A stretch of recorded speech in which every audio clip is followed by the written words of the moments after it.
Donald Trump is having a fairy tale start to his presidency, and even his haters are being forced to admit it.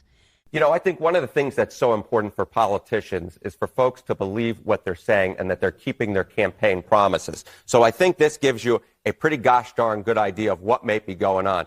Trump's doing what he promised to do. You go back to April of 2017, it was just 46% of all Americans who said that Trump was doing what he promised to do. Compare that now to February of 2025. You know, there was a good show that was on during the 1990s called A Different World. That is what's going on right now. We're living in a different world. 70% of Americans say Trump is doing what he promised to do. Again, compare that to April of 2017 when it's just 46%.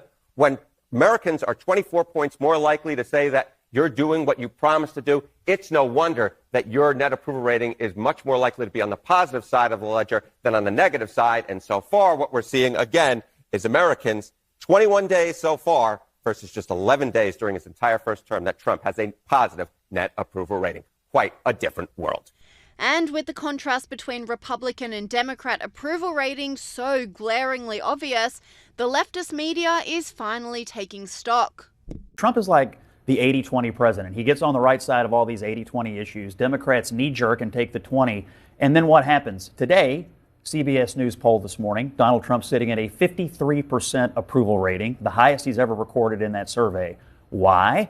Because Democrats are taking the wrong side of all of these obvious issues, number one. And number two, they're giving him an enormous amount of latitude to move fast and break things, which I heard used in a pejorative fashion. But when you're talking about the government, that's what people want Democrats Trump to do. Online commentators reveled in seeing the media finally admit the truth. This commentator said, "America loves Trump and they're having a hard time lying about it now."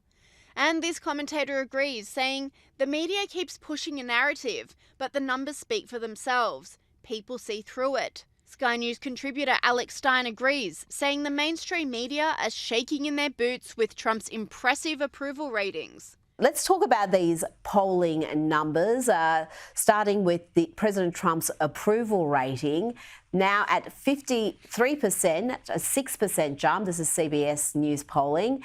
This is the highest approval rating for President Trump in CBS polling history.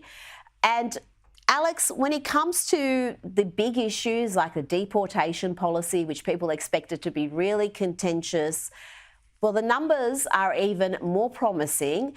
When asked, do you approve or disapprove of the Trump administration's program to find and deport immigrants who are in the US illegally, the approval number there is 59%, up 18%.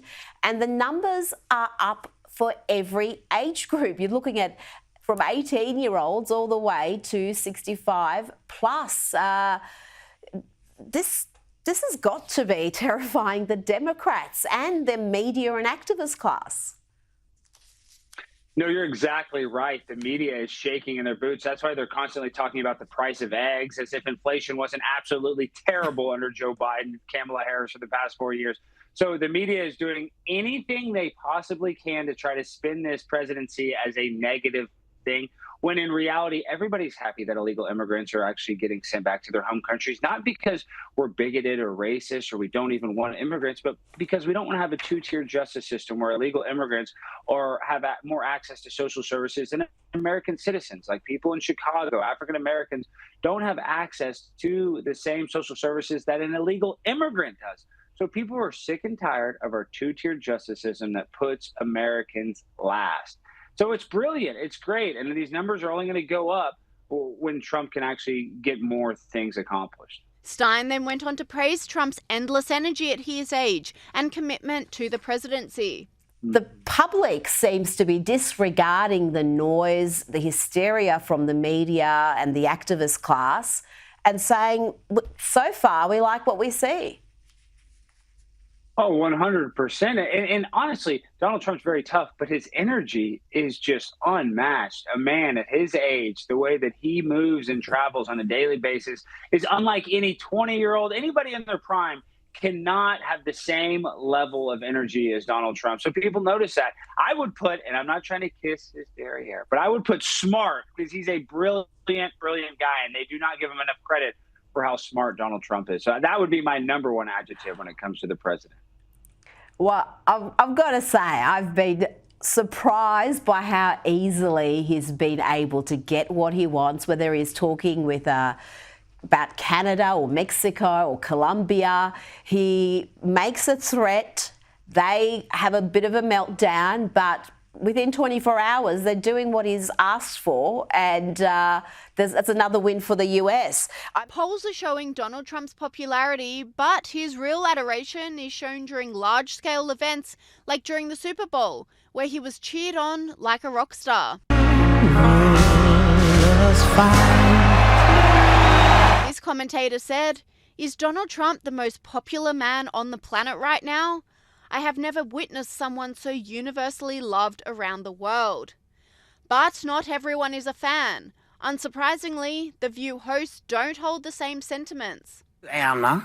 Okay, well, I don't do sports. I don't do football, so I wasn't watching the game. But listen, I think today Donald Trump is going to sign an executive order banning black people from halftime. Because you remember last week we were talking about... Host and commentator Piers Morgan slammed the comment, saying The View should be cancelled. It's become so pathetically partisan.